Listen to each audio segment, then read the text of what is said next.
Hi, everybody. This is Kylie Montigney from Talk of Fame podcast, and you're listening to the Mentor Movement podcast, the show that explores the impact of mentorship in various industries from corporate to entertainment and how it is shaping the future of our work. Today, we are so excited to have Jeannine Luby, who's a stand-up comedian, host of the Uncorked with the Funny Wine Girl podcast, and owner of Laugh to Live. Welcome to the podcast, Jeannine. It's literally been forever since we last chatted, but I'm literally so excited to have you back on to the podcast. Thank you so much. And I know it's been forever, but I feel like it's not that long just because I see you all over social media too. So I keep track of all the awesome stuff you're doing. Yeah, I'm honestly the same way with you. Of course, if anyone didn't know, we're both from northeastern Pennsylvania, so we're both always on the go. But we actually never met in person yet. So hopefully, No. one of these days before the end of the year, we do, and maybe do an in-person podcast episode one of these days. But everyone in northeastern PA, there's so many people doing amazing things that it's so hard to keep track of. I agree. And I would love to do that. I know our paths are gonna cross eventually. It's gonna happen. Yeah, it's just a matter of time, a matter of time when we actually cross paths. So whether it's at like a networking event or something, there has to be something. Yeah. So for people to learn more about you and get a little in depth with your stories, you're a way better explainer about your work than I am. But tell us more about you and your work and how it got started.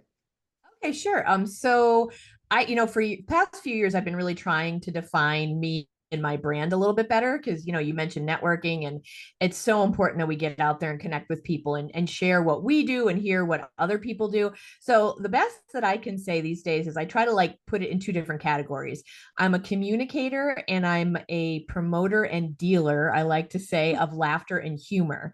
So as a communicator, like my educational background is I have a degree in journalism and a Mhm. master's in communication. So one thing I do, I'm an independent contractor. So I'll do like marketing, media relations, and public relations for different people, like, or organizations, I should say, like NAMI, National Alliance of Mental Illness. I've been doing some work for Misericordia for different organizations, small businesses, that sort of thing, helping them write content for press releases, their website, social media. And then the other side of things, you mentioned I have a business called Laugh to Live. So I promote what's called laughter yoga or therapeutic laughter. So the Mhm. idea is not to use a yoga mat or do poses, but the idea is to breathe in and out and laugh for the wellness benefits. So it's really meant to be more of a stress relieving kind of thing for conferences, for corporate wellness, that kind of thing.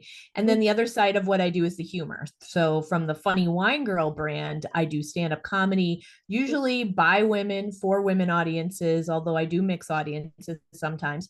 And then I do the Uncorked with Funny Wine Girl, which is a weekly podcast that I use to amplify the voices of women because I want them to share their stories so they can inspire, inform, and entertain other people, not just women, but the whole audience. And I was so lucky to be a guest on that podcast a few months ago. You can check that in link my bio on my Instagram. But it was such a fun time. I loved it. And we literally covered like everything like you can imagine, which is nice. Because me and you kind of have similar kind of work per se. So, there's a lot to talk about with podcasting. Being from Northeastern Pennsylvania, there's tons to talk about. There's so many people, places. Like you are always busy if you are from Northeastern Pennsylvania or just a person that does so many things. And I know you were in Allentown for Disability Pride Day and all these places, but how do you kind of, plan these things, like making people laugh for different events? Because I know every event and joke, humor can be so different at each event, and it takes a lot of planning. Yeah, so with the Disability Pride, and that was great. And I'm going to be in Pittston for the event that got postponed from June Mhm. because it was like too hot. So Yeah, that's going to PA be in September. inclusive. Make sure you say, I think Yes. when is it? October or No, something? September Oh, 21st. September. It's a Yeah. Saturday. Yeah. So I'm thrilled to be able to do that in Pittston, close to home here. So that's the laughter yoga that I mentioned through Laugh to Live. And thankfully, I shouldn't say thankfully, but the beautiful thing about laughter yoga is that it doesn't rely on humor or a joke. So when people come together, they don't have to have as much common grounds as what their references are, or even, cognitive abilities. It's about breathing, clapping, doing like ho, ho, ha, ha, and it won't be really considered offensive, and it's really like about wellness. But when I do the comedy nights, that's about humor. And Mhm. that's, I mean, the great thing, and I'm not sorry for this at all. We all, like, I could tell one joke for a group of people and I could get a lot of laughs, and then the next group might be so, and that's okay, because it's Mhm. great that we all find different things funny.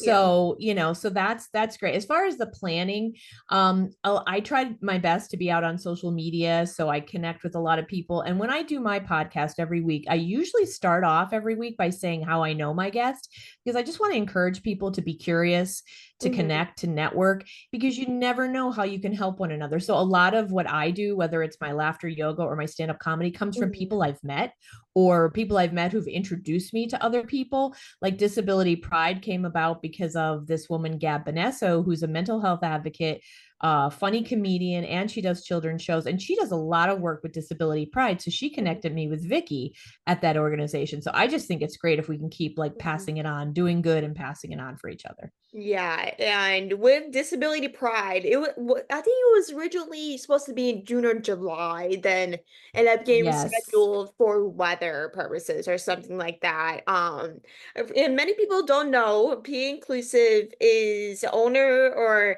initiative for Coffee Inclusive in Pittston. If people are not familiar with Coffee Inclusive, it's like an initiative thing created by them, and I work there, so I'm like every time someone mentions Disability Pride or Be Inclusive or something, I'm like, oh gosh, here is another conversation that I have to start again because, it's really a great organization created by Frank Bartoli, the one and only, inspired by his daughter Ellie, who I love so much. And funny or not, me and Ellie, Frank's daughter, are neighbors. So, not a lot of Oh, people know wow. that. And like me and her just, have the craziest friendship ever. And Disability Pride and Be Inclusive are just two amazing organizations, which I love and love to get part of every time I work or just in regular day-to-day life. But like, what are you planning on doing at that event? Are you kind of doing like a little stand-up comedy, or what are you kind of plan doing?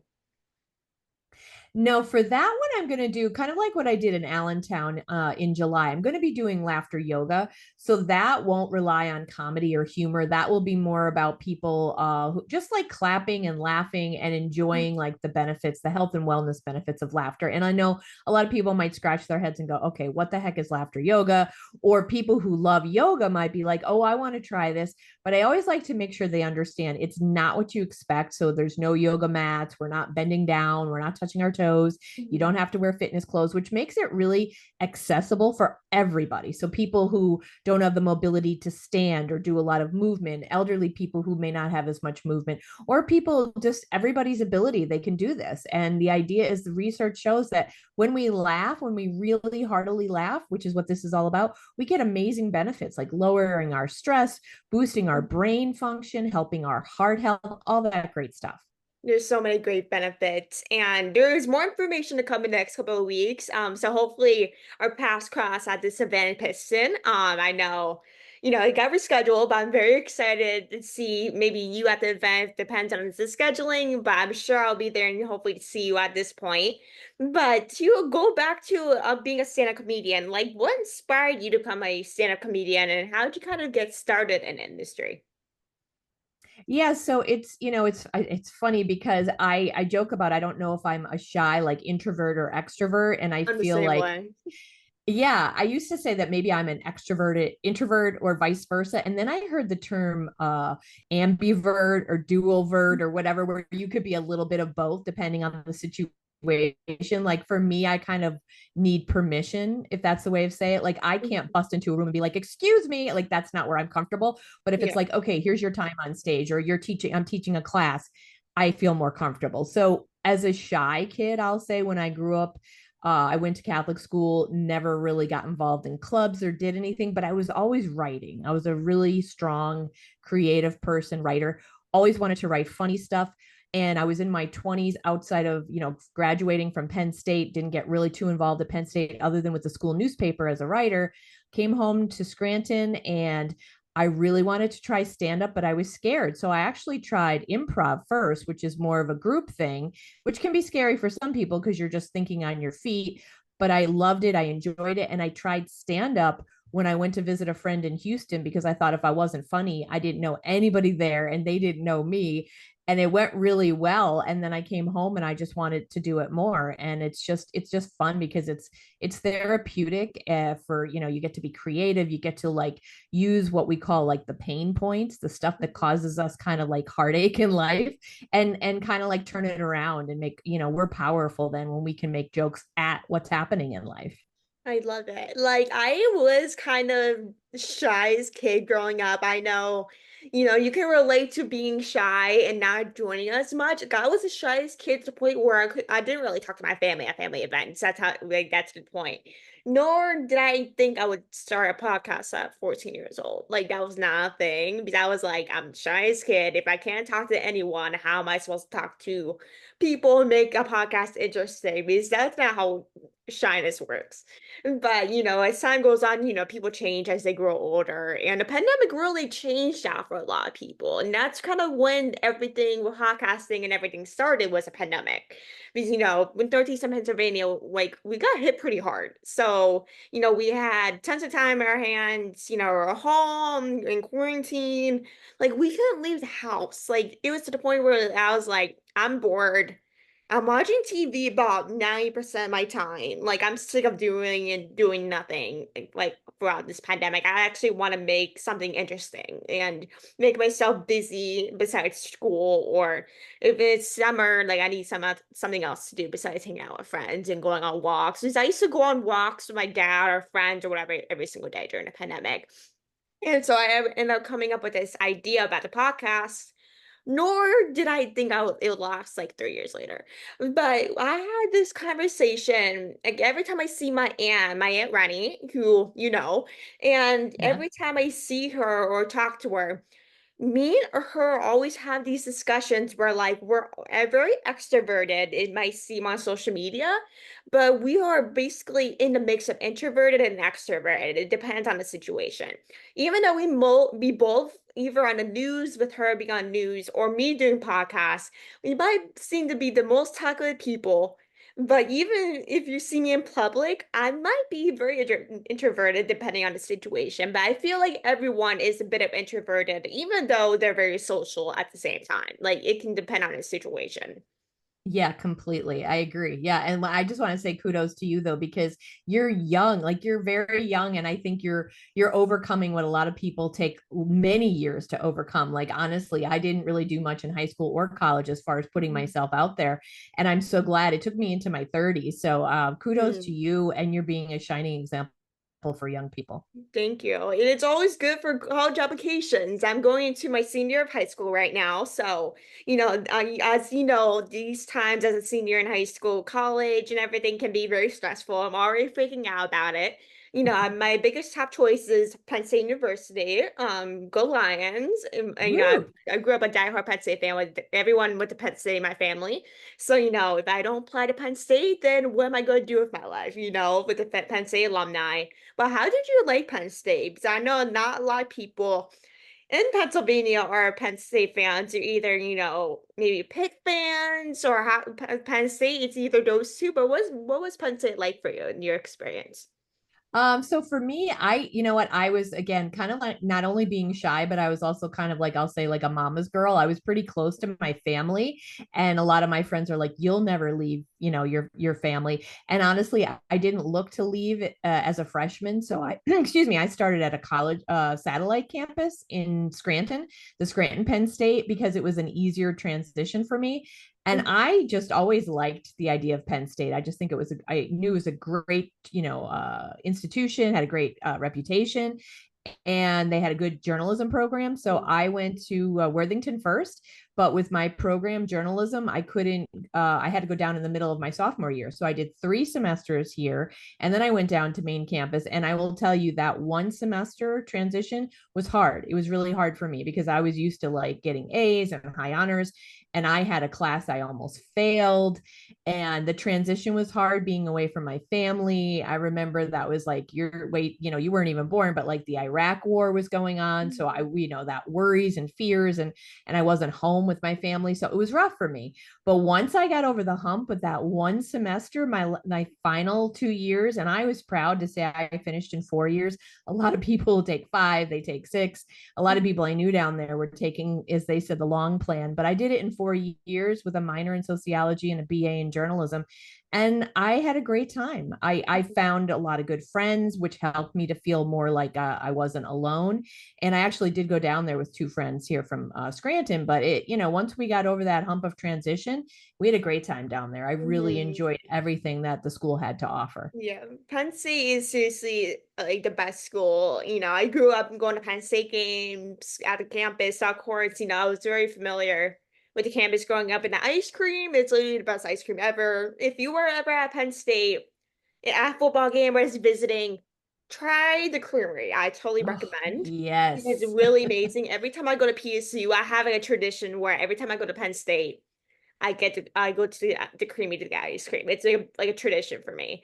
But with their journalism program, they're like eighth in the country for journalism. So that's kind of the reason why it is like my top choice because of their program and like the football games or sports teams is a big thing for me is the sports programs and everything. I'm growing up around sports, baseball and everything. So of course programs, football games and everything are a big priority as Penn State fans are diehards. So, they Oh, they yeah. go home with Ohio State, Michigan, those type of teams.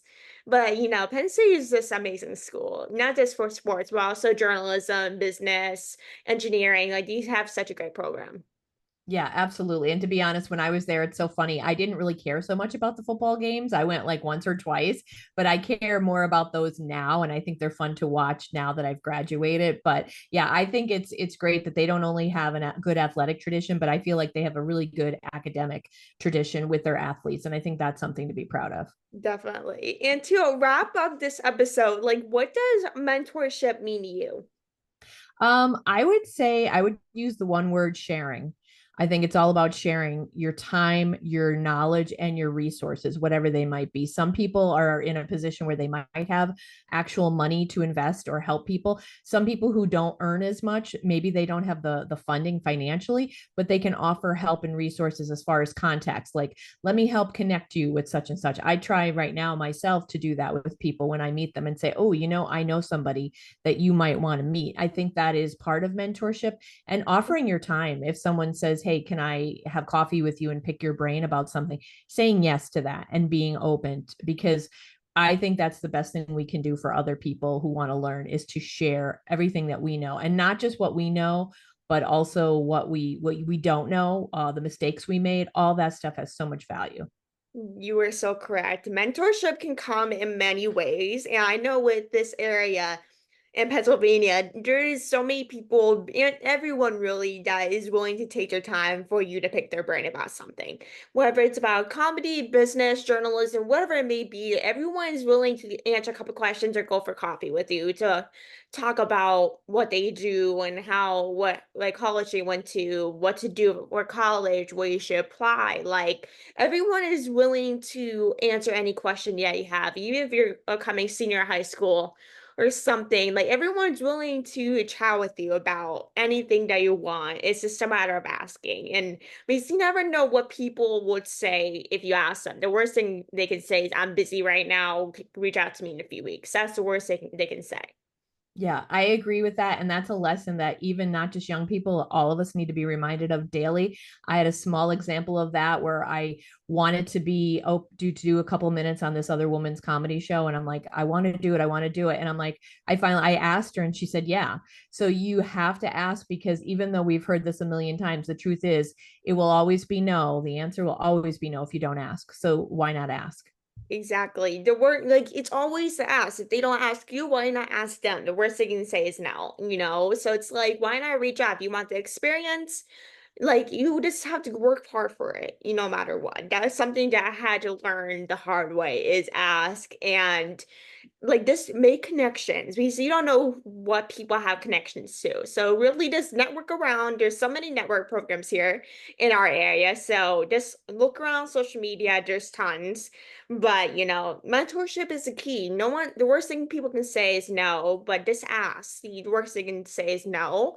And if you don't ask, you don't know what's going to happen. You don't know the experience you're going to have or the people that you're going to meet. Well said. Absolutely. I agree. Yeah. Yeah, so that is a perfect way to wrap up this episode. I hope everyone enjoyed this week's episode of the Mentor Movement podcast. I hope you guys learn a little bit something and definitely have to have Jeannine on again and maybe do an in-person episode next time. We'll see about how things go next couple of months before the end of the year, which is crazy that we're almost at in December I already. This year know. honestly flew by. But I really appreciate you, Jeannine, for joining us today. It was so great connecting with you again, and hopefully we'll be able to connect in person at Disability Pride event next month. That would be great. So great talking to you, and keep doing what you're doing. You're awesome. Thank you so much. Thank you everyone for listening. I'll see you guys next Thursday. Make sure to like, subscribe, review, and I'll talk to you guys very soon.